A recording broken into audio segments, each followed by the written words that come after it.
নমস্কার, people's voice নিউজে আপনাদের সবাইকে স্বাগত। 9 তারিখ তৃণমূল কংগ্রেস এবার পথে নামবে। তৃণমূল কংগ্রেস পথে নামছে এই যে 26,000 যে চাকরি হারা হলো তাদের পক্ষে তৃণমূল কংগ্রেস পথে নামছে এবং তারা যেটা পথে নেবে আওয়াজ তুলবে, এতে নাকি ডান আর বাম তারা মিলে এই চাকরিটা তৃণমূল কংগ্রেস বলছে স্রেফ খেয়ে নিয়েছে। ভাবুন,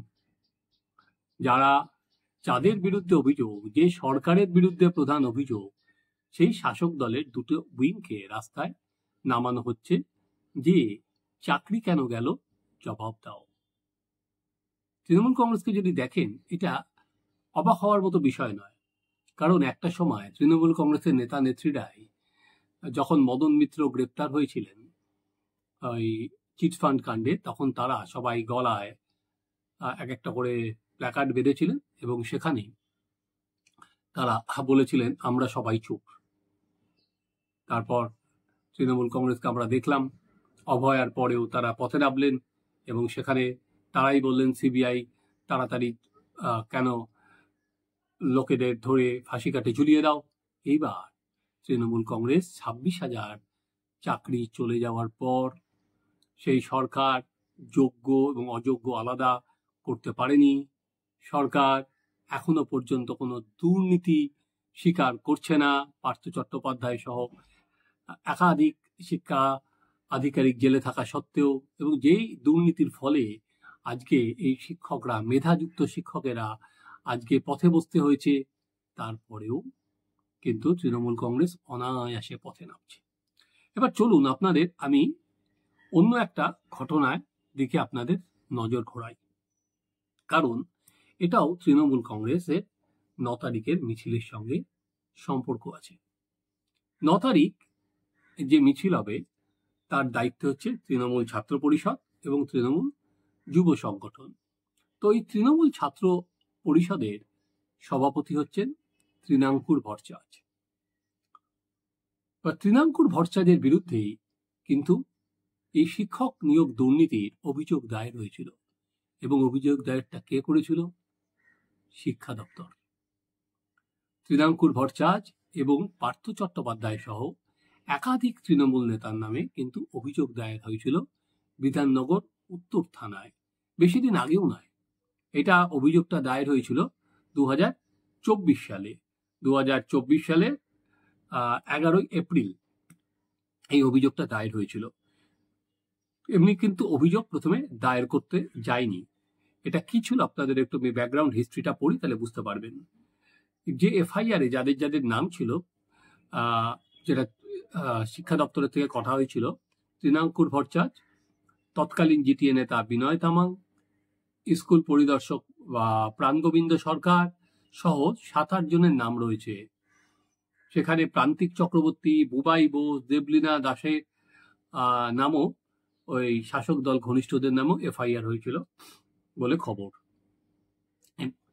জিটিএ মামলায়, শিক্ষক নিয়োগ মামলায় একটি আদালতের কাছে একটি চিঠি যায়। এক সরকারি আধিকারিক হাইকোর্টের বিচারপতি বিশ্বজিৎ বসুকে চিঠি পাঠিয়ে জিটিএর আওতাধীন এলাকায় বিভিন্ন স্কুলে বেআইনিভাবে নিয়োগের কথা জানান। তার ভিত্তিতেই এই মামলাটা শুরু হয়েছিল। পুলিশ হাত গুটিয়ে বসেছিল বা এখনো আছে। শিক্ষা দপ্তরের এক পদস্থ কর্তা বিধাননগর পুলিশের কাছে এরপর এ বিষয়ে অভিযোগ জানান, কিন্তু পুলিশ কোনো পদক্ষেপ তারপরে নেয়নি। আদালত পুলিশকে ভৎসনা করেছিল। বিচারপতি মন্তব্য করেছিলেন সেই সময়, আমার মনে হয় পুলিশ কাউকে আড়াল করার চেষ্টা করছে। পুলিশের ভূমিকা নিয়ে প্রশ্ন তুলে বলেছিলেন, এই যে পুলিশ আধিকারিকদের বিরুদ্ধে কিন্তু কেন ব্যবস্থা নেওয়া হবে না। আদতে জিটিএর অধীনে যে বিভিন্ন স্কুলের যে দুর্নীতি হয়েছিল সেই খবর 2022 সাল থেকেই প্রকাশ্যে এসেছিল। সেখানে বলা হচ্ছে যে প্রশাসনিক বোর্ডে থাকার সময় যে সেখানে প্রায় তখন বলা হচ্ছিল 500 শিক্ষককে নিয়োগ করা হচ্ছে। তৎকালীন যিনি মুখ্য কার্যনির্বাহী ছিলেন অনিত থাপা এবং বিনয় তামাং, এরা মিলেই করেছে। বহু দলীয় সমর্থক ও পরিবারের সদস্যকে টাকা দিয়ে নিয়োগ করা হয়েছিল বলে অভিযোগ উঠেছিল।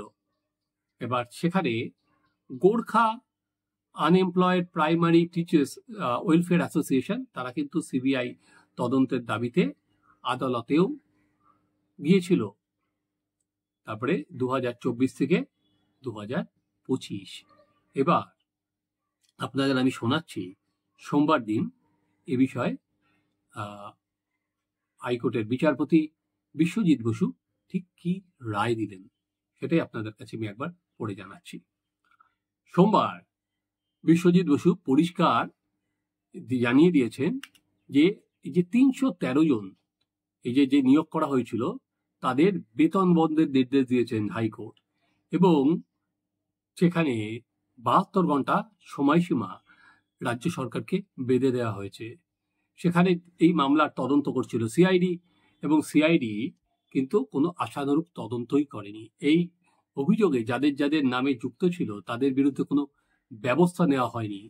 এবং আগেও বহুবার বিচারপতি বসু আদালতে জানিয়েছিলেন কিভাবে নিয়োগ করেছিল তা জানাতে হবে রাজ্যকে, সেই উত্তরও কিন্তু পায়নি আদালত। সমস্ত নথি খতিয়ে দেখার পর সোমবার দিন বিচারপতি নির্দেশ দিয়েছেন যে 313 জন শিক্ষকের বেতন বন্ধ করতে হবে, সেই সঙ্গে রাজ্যকে 72 ঘন্টা সময় দিয়ে দিয়েছেন, এবং এই সব তথ্য যারা কারা আছেন এই 313 জন সেখানে রাজ্যকে জানাতে হবে। এবং রাজ্যের ভূমিকায়ও কিন্তু তারা প্রশ্ন তুলেছেন বিচারপতি। এটা তিনি যেটা বলেছেন, যারা শিক্ষক তাদের কি ন্যূনতম প্রশিক্ষণ রয়েছে, এদের শিক্ষাগত যোগ্যতা কি, সব স্ট্যাটাস রিপোর্ট কিন্তু তিনি চেয়ে পাঠিয়েছেন। এবার প্রশ্নটা এখানে, যে তৃণাঙ্কুর ভট্টাচার্য অন্যতম অভিযুক্ত এই শিক্ষা নিয়োগ দুর্নীতিতে, এবং যে শিক্ষা নিয়োগ দুর্নীতি নিয়ে এফআইআর করেছে শিক্ষা দপ্তর, এখানে কেন্দ্রের চক্রান্ত নেই, এখানে রামবাম নেই, এখানে বিকাশ ভট্টাচার্য নেই, এখানে শুভেন্দু অধিকারী নেই, এখানে সুকান্ত মজুমদার নেই, কেউ নেই। এখানে অভিযোগটা জানিয়েছে শিক্ষা দপ্তর, এবং শিক্ষা দপ্তর যে অভিযোগ জানিয়েছে তাতে প্রধান অভিযুক্ত ছিল হচ্ছে তৃণাঙ্কুর ভট্টাচার্য সহ একাধিক তৃণমূল নেতা। কিন্তু সিআইডি তদন্ত তাদের বিরুদ্ধে কোনো ব্যবস্থা হয়নি। প্রশ্নটা হচ্ছে সেটাই কেন? একদিকে রাজ্য তো 313 জনের মাইনে বন্ধ করতে বলেছে, বেতন বন্ধ করার নির্দেশ দিয়ে দিল, কিন্তু যারা এই বেআইনি নিয়োগ করলেন টাকার বিনিময়ে, সেটা কবে তদন্তে উঠে আসবে? এবার যার নামে অভিযোগ শিক্ষক নিয়োগ নিয়ে, সেই তার নেতৃত্বে তৃণমূল কংগ্রেস নেমে যাচ্ছে হচ্ছে সরাসরি রাস্তায়, এবং তারা রাস্তায় দাঁড়িয়ে তারা বলবে যে আমরা রামবাবের চক্রান্তে যে 26,000 শিক্ষকের চাকরি, তারা কিন্তু 26 বলবে, তারা কিন্তু 19 বলবে না, কারণ তাদের কাছে যোগ্য অযোগ্য দুটোই মিলিয়ে দিচ্ছে। যেই যোগ্যরা যে বঞ্চিত অযোগ্যদের জন্য ওরা কিন্তু দুটোই মিলিয়ে দিচ্ছে। এটাই সব থেকে বড় প্রশ্ন। আজকে যাদের রেখে 9 তারিখ তৃণমূল কংগ্রেস মিছিল করবে, সেই ছাত্র পরিষদের সভাপতির বিরুদ্ধেই কিন্তু শিক্ষক দুর্নীতির অভিযোগ। তো তৃণমূল কংগ্রেসের এখন আর কিছুই এসে যায় না, এদের চামড়া এতটাই আর কি মোটা হয়ে গেছে যে কিছু হয়তো প্রবেশই করছে না, যে কে কি বলছে বা না বলছে, ফলে তারা তাদের নিয়ম সেট করে নিয়েছে, চলো নিয়ম মতো। আপনারা দেখতে থাকুন আমাদের চ্যানেল সাবস্ক্রাইব করুন, আপনাদের মতামত জানান।